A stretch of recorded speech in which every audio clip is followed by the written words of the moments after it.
Even though Lin finished his career as the first Ivy League player to record 1,483 points, 487 rebounds, 406 assists, and 225 steals, no one in the NBA would draft him. It was the year 2012 on the 4th of February. Sunday night. The New York Knicks were on their back legs and had just stumbled into Madison Square Garden, having lost 11 of their previous 14 games. They were pitted against the lowly New Jersey Nets and had to make a win, but things were still not pretty for them. After the first quarter of play, they were behind 30-20, and it was becoming increasingly clear that a drastic, desperate move was necessary. Coach Mike D'Antoni, out of options and prepared to do anything, decided to send his third-string point guard, an Asian basketballer called Jeremy Lin, who very few people knew about, into the game. Coach D'Antoni had no choice. He had tried everything and nothing was working. This was his only card. However, his only option turned out to be his best option, and that desperate decision became one of the most unbelievable moments in NBA history. Jeremy Lin turned that night on its head, and we all witnessed the birth of the Linsanity phenomenon. That night, he played 36 minutes, scored 25 points, and issued 7 customized assists that led to a 99-92 victory against the New Jersey Nets. However, 10 years later and at the age of 32, Jeremy Lin is nowhere to be found in the NBA. How did the Linsanity phenomenon phase out of the NBA, and where is he now? In this video, we'll be diving into the tumultuous story of Jeremy Lin, his rise to a short-lived superstardom, what led to his fall, and his several attempts at a comeback. While Jeremy Lin might have taken the NBA by storm in 2012, those who are familiar with the 6'3" basketball player can attest to the fact that he had always been a fantastic player. The problem was he had always been overlooked. Anyone can point to several reasons why Lin was overlooked time and again through his career as a basketballer, but no one will ever say it was as a result of a lack of skills or an inflated ego, because Lin was undeniably skilled and a team player, humble and level-headed. His game is running the show. I mean, his strength is being the leader and making the decisions for the team. I mean, that's his number one strength. When he was a child, his parents were instrumental in his journey towards a basketball career. While his father taught him, along with his 2 brothers, how to play the game, his mother organized a national basketball program in Palo Alto. He was 5'3", 120 pounds, so the question right from the start was, is he going to get big enough and strong enough to play at the high school level? Working with coaches to ensure that his playing did not affect his academics. Lin would eventually become captain of his high school team, destabilizing the prevailing system and ousting the nationally ranked Mater D 51-47 for the California Interscholastic Federation Division II state title. It's the best feeling to go out on top. I mean, it is a dream come true. He was named first-team All-State and Northern California Division II Player of the Year and ended his senior year averaging 15.1 points, 7.1 assists, 6.2 rebounds, and 5 steals. This is where things started to become difficult for young Lin. Despite the awards, accolades, and undeniable skill, Lin wasn't getting any scholarship offers from any university. So Lin decided to send his resume and a DVD of highlights of his high school basketball career to all of the Ivy League schools, the University of California, Berkeley, including his dream schools, Stanford University, and the University of California, Los Angeles. However, none of them were interested in offering Lin an athletic scholarship. Only Harvard and Brown guaranteed spots for him on their team, but the problem was that Ivy League schools do not offer athletic scholarships. It was becoming quite clear that there was an issue here. Jeremy Lin would later say that it was a race issue and that it was not hard to see the point he was making. For some prejudiced reason, a young basketballer of Lin's skill was not being actively recruited because it was unusual for a person of Asian descent to be playing basketball, even if that Asian person was as skilled as Jeremy was, and had already proven himself on the court in his high school competitively. The hurdles had started assembling themselves, but Jeremy Lin was determined to prove himself and overcome every obstacle on the path toward achieving his goal of competing in the NBA. So he joined Harvard and got his place on their team.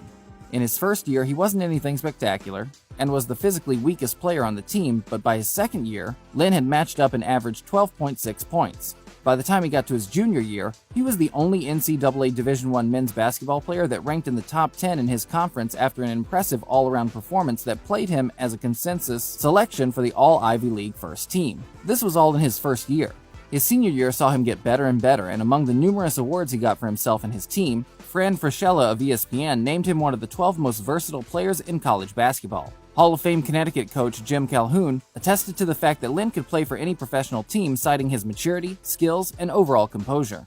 Even though Lin finished his career as the first Ivy League player to record 1,483 points, 487 rebounds, 406 assists, and 225 steals, no one in the NBA would draft him. However, Lin, in his signature dogged fashion, decided that if they weren't going to notice him, then he would force them to notice him.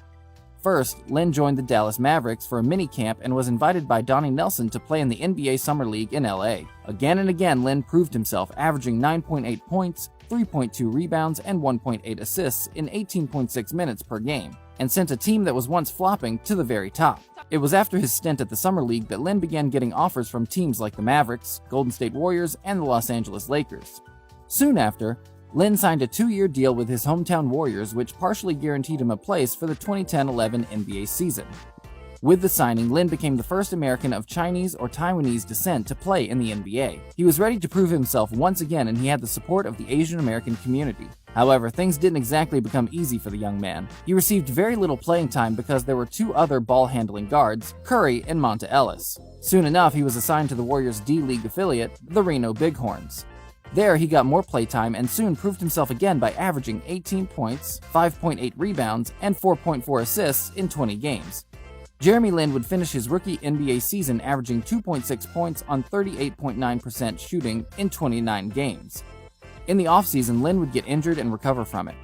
Then he played for the Dongguan Leopards in the Chinese Basketball Association, where he dominated and was named MVP of the tournament. Lin worked to improve his abilities all around and added some pounds. However, on the first day of training camp, the Warriors waived Lin.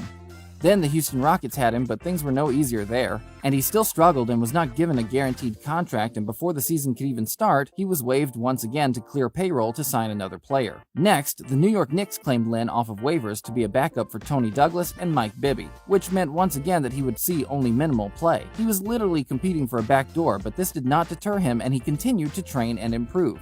Burdened with the fear of being cut again like his 2 previous teams, Lin turned to his faith. He was being unfairly stifled in the NBA and he had no one to turn to. It was around this time that Lin's sanity occurred. Called off the bench by Mike Coach D'Antoni as a last-ditch effort to salvage a failing game, Jeremy Lin carried the struggling Knicks team on his back for 3 weeks and led them to 7 straight wins and 10 wins in 13 games. Fans on their feet. 5, 4, Lin for the win! Jeremy Lin tore his meniscus soon after, and that ended the Linsanity run. After this, things once again started to go downhill for Jeremy Lin. Despite his outstanding performance for the Knicks, they refused to sign him up and retain him even though they needed him. After this, Lin played for 7 more NBA seasons with 6 different franchises. First, he returned to the Houston Rockets in 2013, where he started all 82 games and averaged 13.4 points per game. Then he was moved back to the bench role. After this, he signed for the Lakers in the offseason and shot a career-high 36.9% from 3 in 2014. After his stint with the Lakers, he played with the Charlotte Hornets, Twisting and turning, Jeremy Lin, and the Brooklyn Nets in the subsequent seasons. And when things began to look good for Lin, he got injured again and had to miss 46 games for the Nets in 2016-17. He was still able to finish strong, but by the next year, he ruptured his patella tendon after landing on his knee and had to miss an entire season. By the time he returned to the court, he found himself with the Hawks and then the Raptors as a bench player. His stint with the Raptors was by far his worst run. The Raptors won the NBA Finals against Lin's former team, making him the first East Asian American as well as the first Harvard graduate to play in an NBA Finals. After this, Lin was forced to say goodbye to the NBA as his choices got more and more limited and no one seemed keen to retain him. The only option for him was to play in the G League with rookies. While this would have been an insult to anyone with Lin's record, achievement, and stature, Lin saw it differently. In his mind, this was another opportunity to prove himself, and prove himself he did. Still, this was not enough. On the 11th of June, Lin announced that he was returning to the Beijing Lions, saying he felt he had been abandoned by the NBA, a bittersweet ending to an undeniably skilled player. Or is it? Age is not the only reason Lin is having it difficult in the NBA. The reason has been there from the very beginning. From Harvard straight into the NBA.